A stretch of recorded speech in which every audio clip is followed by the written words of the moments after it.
ओम सच्चिदानंद रूपाय विश्वोत्पत्त्यादि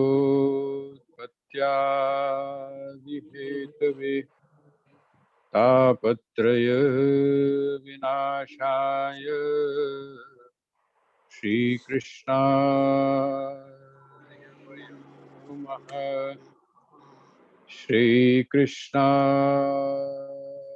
वयं नुमः। श्रीकृष्णाय वयं नुमः। श्रीमद् भगवद गीता के स्वाध्याय सत्र में और प्रतीक रूप में जो हम अपने मिशन के वार्षिक उत्सव को एक बहुत संक्षेप सा रूप देकर, ताकि उस परंपरा का निर्वाह भी होता चले, जब भी फिर सारी परिस्थितियां अनुकूल होंगी तब हम इस योग्य बन पाएंगे कि हम अपने इस गुरु स्थान पर पहुंचकर यहाँ के दर्शन प्राप्त करें और यहाँ पर बैठकर अपने जीवन की साधना को करें। तो ये जो साधना का जो प्रसंग है, छठा अध्याय, क्योंकि बहुत इम्पोर्टेंट है, बहुत महत्वपूर्ण है, खास करके साधना की दृष्टि से। और इसमें बहुत से जो हमारे प्रश्न हैं, उन प्रश्नों का उत्तर भगवान ने दिया है, हमारी शंकाओं का समाधान किया है। इसमें एक बड़ी महत्वपूर्ण शंका जो अर्जुन ने प्रकट की वो ये थी कि हम जो कुछ कर रहे हैं, क्या वो ऐसा तो नहीं है कि हमारे शरीर के नष्ट होने के बाद वो यहीं का यहीं रह जाएगा, समाप्त हो जाएगा। भगवान ने आश्वासन दिया है कि नहीं, ऐसा कुछ नहीं है। जीवन जो है वो कंटिन्यू है। जीवन में ऐसा कुछ भी नहीं है जो नष्ट होने वाला हो। और हम सभी जानते हैं कि चाहे वो भौतिक विज्ञान हो या अध्यात्म का विज्ञान हो, इस बात को सभी स्वीकार करते हैं कि ना सतो विद्यते भावो ना भावो विद्यते सतः। जो है उसका कभी अभाव नहीं होता, और जिसका अभाव है वो कभी भी अस्तित्व में नहीं होता। इसका मतलब क्या हुआ कि जो आप कर रहे हैं, आपके द्वारा जो योग का साधन किया जा रहा है, जिस साधना को आप कर रहे हैं, वो आपके शरीर के साथ में नष्ट होने वाली नहीं है। उसकी दो स्थितियां भगवान ने पहले बताई। एक तो वो है जो सकाम कर्म करते हुए अपने शरीर का परित्याग करते हैं। कामनाएं क्योंकि उनमें अभी थोड़ी सी हैं, वो हो सकता है इस तरह की भी कामना हो, जैसा मैं आपके सामने संकेत करता रहा हूं कि वो जो साबुन है, वो साबुन यद्यपि साफ तो कर दिया, आपने कपड़ों में से निकाल तो दिया पानी से अच्छी तरह से साफ करके, लेकिन उसकी जो खुशबू है, उसकी जो सुगंधी है, वो अभी उसमें रह गई। अगर कामनाओं का स्तर ये भी हो, इसका मतलब कामना तो कहीं ना कहीं विषयों की है। तो ऐसा जो व्यक्ति है वो उन कामनाओं को जब तक पूर्ण नहीं कर लेता है, या हम ये भी कह सकते हैं कि उन कामनाओं से जब तक उसकी वृत्ति समाप्त नहीं हो जाती है, उसका वह आकर्षण भी समाप्त नहीं हो जाता है, तब तक वो क्या करता है, वो ऐसे परिवार में जन्म लेता है, ऐसे कुल में जन्म लेता है जहां पर सहज रूप से उसकी समस्त कामनाएं पूर्ण होती। शुचिनाम श्रीमताम गेहे योग भ्रष्टो विजायते। योग से जो भ्रष्ट है, अर्थात योग करते करते जिसका वह साधन जो है वो बीच में छूट गया है, ऐसा व्यक्ति कहाँ पर जन्म लेता है, ऐसा साधक कहाँ जन्म लेता है? तो शुचि नाम, पवित्र जो लोग, सिर्फ श्रीमान अर्थात सिर्फ जिनके पास में धन ऐश्वर्य या सारे साधन हैं भोगों के, उनके यहाँ नहीं लेता, लेकिन उनके साथ में जो शुचि नाम, जिनका हृदय पवित्र है, पवित्र हृदय वाले जो व्यक्ति हैं, लेकिन उनके पास समस्त सुविधाएं हैं, ऐसे परिवारों में, ऐसे कुल में जाकर वो जन्म लेता है। और जिसकी आसक्ति भोगों के प्रति बिल्कुल समाप्त हो चुकी है, ऐसा जो साधक है वो कहाँ जन्म लेता है? कहते हैं वो ऐसी जगह जन्म लेता है जहाँ पर ये सारे भोग या ये सारे जो ऐश्वर्य हैं ये नहीं होते। वो ऐसा ऐसा कुल होता है या ऐसे माता-पिता होते हैं, ऐसा परिवार होता है जो स्वयं भी योगी होते हैं, अथवा योगिनामेव कुले भवति धीमता। ऐसे कुल में जन्म लेता है जो स्वयं योगियों का जो कुल होता है, ऋषियों का जो कुल होता है ना? महात्माओं का, महापुरुषों का जो कुल होता है। देखने में वो भले ही कैसे लगते हों, लेकिन उसके बाद में उनका जो हृदय है बिल्कुल पूर्ण रूप से पवित्र है और भोगों के प्रति किसी भी प्रकार की आसक्ति नहीं है। ऐसे जगह, ऐसे कुल में जाकर वो जन्म लेता है और वहाँ से अपनी साधना को प्रारंभ करता है। तो ये 2 चीज़ें हम समझ लें। इसका मतलब क्या है कि आपकी साधना अगर थोड़ी बहुत आपके जीवन में कामनाएँ भी रह जाती हैं, एक जो आइडियल हमको जो बताया गया है कि जो सिद्धि है, उस सिद्धि में सिद्धि का अर्थ वो सिद्धि मत लीजिएगा। सिद्धि का अर्थ है कि जब आप साधना कर रहे हैं, उसमें जो सिद्धि आपको प्राप्त होती है, अर्थात आपका साध्य जब आपको प्राप्त हो जाता है, जहाँ आप जाना चाहते हैं, जहाँ वहाँ पर जब आप पहुँच जाते हैं और थोड़ी-सी दूरी रह जाती है, अभी पहुँच नहीं पाए, थोड़ी दूरी रह जाती है, तो कहते हैं कि वहाँ पर अगर आपका शरीर शांत हो जाता है, तो वो जो थोड़ी-सी दूरी रह गई, ऐसा नहीं है कि फिर आपको शुरू से यात्रा प्रारंभ करनी है, आपको यात्रा का प्रारंभ वहीं से करना होता है। तो ये चीज़ हमको इसका मतलब हम इस बात को मान लें कि हम यहाँ पर ये जो जीवन हमको मिला है, ये जो जीवन हमको मिला है, इस जीवन में बड़ी ईमानदारी के साथ अपनी साधना को करें। हमको कोई किसी भी प्रकार की जल्दीबाजी नहीं, ईमानदारी चाहिए अर्थात अपने प्रति हम ईमानदार बने और अपने प्रति ईमानदार बन के जो महापुरुषों ने, जो संतों ने, जो सद्ग्रंथों ने, जो हमारे शास्त्रों ने हमको एक कसौटी दी है, माइलस्टोन्स जो दिए हैं, उन माइलस्टोन्स को अपने सामने रखकर अपनी साधना का जो एक मूल्यांकन है, वो मूल्यांकन करते हुए हम आगे बढ़ने की आपको बाहर से आरोपित करने की या आपको बाहर से दिखावा करने की कोई आवश्यकता नहीं। आप जैसे हैं वैसे हैं, आप जैसे हैं वैसा उसी रूप में आप आइए, है ना? आपको दिखावा करने की कोई आवश्यकता नहीं है। तो जब ये आप ईमानदारी करेंगे, उसका प्रभाव क्या होगा कि आप अगर इस लक्ष्य को आप इस जीवन में प्राप्त नहीं भी कर पाते हैं, तो वहीं से आपकी अगली साधना प्रारंभ होगी। भगवान ने उसी को थोड़ा-सा और आगे बढ़ाया है और वो आगे बढ़ाया है तो कभी-कभी हम लोग क्या करते हैं हमारे जीवन में आता है हम दूसरों को देखकर। एक व्यक्ति जैसे उसके जीवन में एकदम उसने कोई साधन नहीं किया है। उसने कोई साधन अपने जीवन में नहीं किया, वही साधना उसने नहीं की है। लेकिन आंतरिक रूप से वो ऐसी स्थिति में पहुँच गया ऐसी स्थिति में पहुँच गया, जो आम तौर पे हमको बहुत वर्षों के बाद में भी प्राप्त नहीं होती।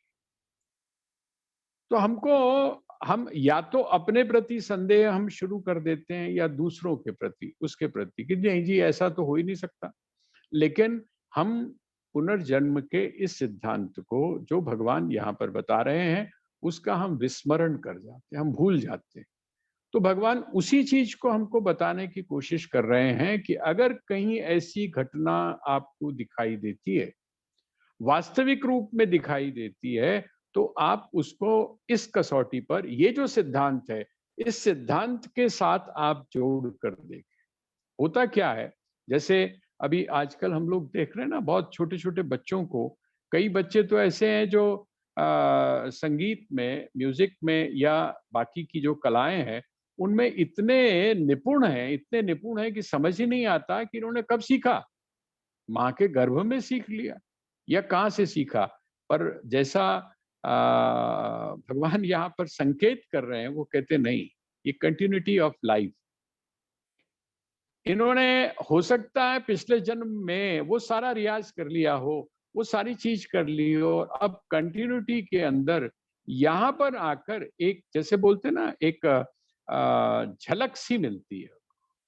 ऐसा लगता है जैसे कोई चीज उनको स्मरण में आ गई, कोई चीज याद में आ गई और वो सारा का सारा जो उन्होंने सीखा हुआ है वो खुलकर उनके सामने आ गया, तो हमको आश्चर्य होता है। कई महापुरुषों को के जीवन में जब हम समाधि की स्थिति को देखते हैं, तो छोटी सी घटना होती है और उनके जीवन के अंदर वो हो जाता है जो कि सामान्य रूप में अगर हम इसी जीवन को मानकर चलें तो हमको बड़ा असंभव सा लगता है। हमको ऐसा लगता है कि नहीं ये दिखावा है, लेकिन वास्तविकता क्या है उसकी तरफ भगवान यहाँ पर संकेत कर रहे हैं। एक जगह मैं पढ़ रहा था, बड़ा विलक्षण सी बात थी कि कोई संत थे, बहुत बड़े फकीर थे, उनके पास कोई शिष्य था और वो जो शिष्या थी, वो शिष्या बड़ी कोशिश करती थी। उसने एक दिन अपने सदगुरु के सामने बैठकर एक अपना अनुभव बताया। उसने कहा कि गुरुदेव एक चीज मुझे समझ में नहीं आती है, मैं इतने वर्षों से आपके साथ में, मैं इतने वर्षों से साधना कर रही हूँ और मुझे ऐसा लगता है कि जैसे चाबी भी मेरे पास में है, जैसे कि चाबी मेरे पास में है और मैं ताला खोल सकती हूँ, लेकिन ये सब कुछ होने के बाद में भी न जाने कौन-सी चीज़ ऐसी है, न जाने कौन-सी बाधा ऐसी है, जो मेरे से वो जो ताला है, वो खुल नहीं पा रहा। ये कब होगा? हमें भी जैसे लगता है ना कि हम कर लेंगे, लेकिन एक पूरा 100% जो विश्वास है, वो हमारा उस पर जम नहीं पाता। गुरु जो है, सद्गुरु जो होता है, वो इस चीज़ को बड़ी भली प्रकार से जानता है। तो वो जो महापुरुष थे, उन महापुरुष ने कहा कि कोई नहीं, अभी अमावस्या चल रही है, अभी अमावस्या चल रही है, अंधेरा अंधेरा पक्ष है। जब शुक्ल पक्ष आएगा, जब शुक्ल पक्ष आएगा और जब वे जो चंद्रमा है ये पूर्ण होगा, पूरा होगा, उस दिन कुछ विलक्षण तेरे जीवन में घटेगा और तू अपनी जो समस्याओं का जो ताला है उसको आराम से खोल सकेगी। आराम से खोल नहीं सकेगी, बल्कि वो अनजाने में ही तुझसे चाबी लग भी जाएगी और वो जो ताला है वो अपने आप खुल जाएगा। नहीं विश्वास हुआ तो क्या हुआ, आप लोगों ने देखा होगा पुराने समय में जो घड़ा होता था, घड़े में जाके जल लेके आते थे, तो वो घड़े में जल लाया करती थी और घड़ा भी किस चीज का था, मिट्टी का था। और मिट्टी का घड़ा था तो एक और भी जैसे आपने श्रवण कुमार की उसको बोलते हैं ना वो वेंगी, अ, वो आगे भी होता है और पीछे भी होता है। तो कई जगह आपने देखा होगा कि मटके जो हैं वो 2 लगा लेते हैं, एक आगे और एक पीछे, ताकि एक बारी में ही जो है वो मटका पानी ज़्यादा से ज़्यादा लाया जा सके। तो वो अपने वहाँ के लिए गुरु स्थान के में रहती थी, तो वहाँ के लिए जल लेके आ रही थी। बीता गया और पूर्णिमा का चंद्रमा हो गया। पूर्णिमा का चंद्रमा हो गया। रात के समय वो गई, वो कहती है कि गुरुदेव ने तो मुझे कहा था कि जब चंद्रमा दिखाई देगा, उसके बाद में कुछ ऐसा विलक्षण घटना घटेगी। अभी तक तो मेरे जीवन में ऐसी कोई घटना घटी नहीं है, मैं तो एज़ इट इज़ हूँ जैसे पहले थी। और वो वहाँ से घड़ा भर के चली और जब घड़ा भर के वहाँ से चली, अब क्या है कि जो अगला घड़ा था, उस अगले घड़े में वो क्या चीज़ देख रही है कि वो पूर्ण जो चंद्रमा है, उसकी झलक उस घड़े के अंदर दिखाई दे रही। उस घड़े में वो जो पूर्ण चंद्रमा है, उसकी झलक उसको दिखाई दे रही है।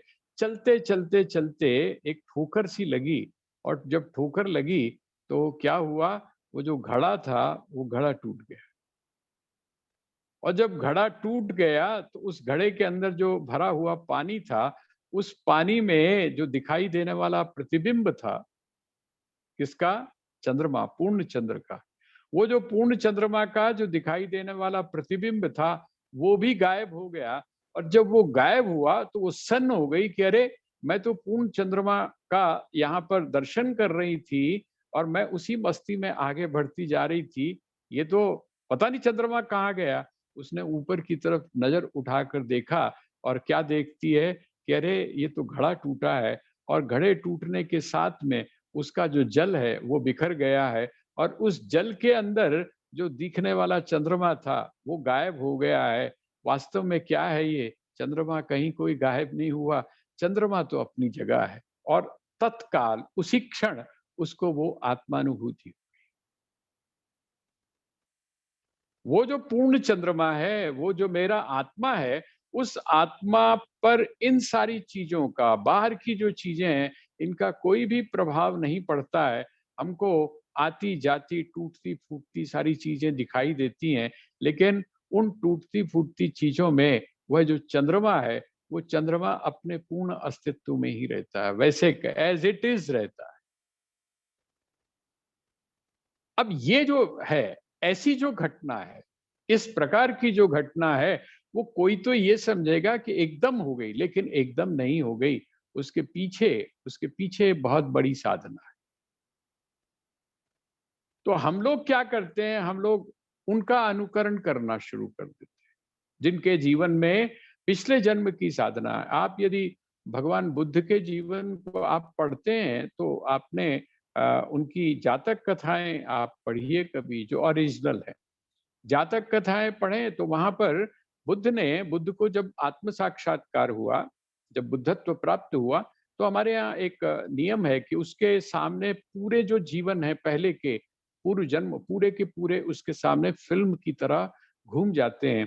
फ़िल्म की तरह घूमे, और वो पिछले जन्मों में किस-किस रूप में आए थे, क्या थे वो सारा का सारा उन्होंने जातक कथाओं में उसका वर्णन किया है। तो कंटिन्यूटी ऑफ लाइफ, जिस दिन हमको ये बात समझ में आ जाती है, भगवान यहाँ पर इसी बात की तरफ संकेत कर रहे हैं। वो संकेत क्या कह रहे हैं? वो कहते हैं तत्र तम बुद्धि संयोगम, श्लोक नंबर 43, अध्याय नंबर 6। अध्याय जो 6 है उसका श्लोक नंबर है 43, 43। तत्र तं बुद्धिसंयोगं लभते पौर्वदेहिकं, यतते च ततो भूयः संसिद्धौ कुरु नंदन। वो कहते हैं कि जब तत्र तम बुद्धि संयोगम लभते पौर्वदेहिकम, जिस समय उसका जन्म होता है, पिछली साधना को करते करते समय, जिस समय उसका पार्थिव शरीर का परित्याग हो गया और जहां उसने जन्म लिया, वो कहते हैं वो जो पूर्व जन्म के संस्कार हैं, उन पूर्व जन्म के संस्कारों को वो अपने साथ में जोड़ लेता है। आपने ध्यान होगा आपको, जब आपने गजेंद्र मोक्ष का प्रसंग सुना था, उस गजेंद्र मोक्ष के प्रसंग में क्या हुआ था? वो जो गज था या वो जो गजेंद्र था, वो गजेंद्र जिस समय मृत्यु के बिल्कुल समीप पहुंच गया, अब उसको लगा कि बस कुछ ही पल रह गए हैं और मेरा ये जो शरीर है ये नष्ट हो जाएगा। तो उसको क्या चीज याद आ गई? वो जो स्तुति थी, वो स्तुति कौन सी थी? जो गजेंद्र मोक्ष में जो गजेंद्र ने वहां पर गाई है, वो कौन सी स्तुति थी? उसको अचानक ध्यान आया अपने पूर्व जन्म का, और जब पूर्व जन्म का ध्यान आया, तो वहां पर उसने उस स्तुति को स्मरण किया, और जब स्मरण किया और उसी स्तुति को उसने गाया। पौर्वदेहिकम, पूर्व जो देह है, उस देह का जो बुद्धि है, उस बुद्धि के साथ में जब आपका संयोग हुआ, उन संस्कारों के साथ जब आपकी बुद्धि का संयोग हुआ, तो क्या हो गया? कहते हैं तब इस प्रकार की विलक्षण घटना सहज रूप से घट जाती है, और उसके बाद में वह व्यक्ति उस संसिद्धि को प्राप्त करने के लिए, हे कुरु नंदन, तब उसको यतते च ततो भूयः संसिद्धो कुरु नंदन, कि उस संसिद्धि को प्राप्त करने के लिए, अर्थात अपने लक्ष्य को प्राप्त करने के लिए, वह जो योगी है, वो जो जिसको हमने योग भ्रष्ट कहा है, वो व्यक्ति प्रयास करता है, जबरदस्त प्रयास करता है। क्यों? क्योंकि उसको स्मरण हुआता है, उसकी जो बुद्धि है, उसकी बुद्धि को स्मरण हुआ, उसकी बुद्धि का संबंध किसके साथ में हो जाता है? वो जो पूर्व जन्म के जो संस्कार हैं, पूर्व जन्म का जो स्मरण है, पूर्व जन्म की जो साधना है, उसके साथ में हो जाता है।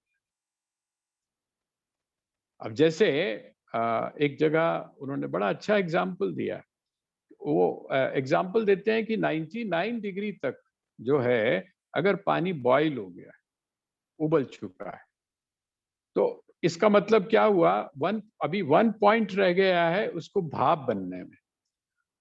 अब आप तो नहीं देख रहे हैं, आप तो नहीं देख रहे हैं कि 99 डिग्री तक वो पहुंच गया है, और फिर आपको क्या लगता है कि अरे जैसे ही 1 पॉइंट वो बढ़ा तो उसने भाप बनना क्या कर दिया, शुरू कर दिया। आपको आश्चर्य होता है कि ये हमारे देखते देखते ये भाप कैसे बन रहा है। वो कहते हैं इसको आप थोड़ा सा इस प्रकार जोड़ लीजिए कि 99% जो है वो बॉईल कब हो गया, वो पूर्व जन्म में हो गया, और जिस समय आपको ये जन्म मिला, दूसरा जन्म मिला, अब कितने पॉइंट बचे, 1 पॉइंट बचा।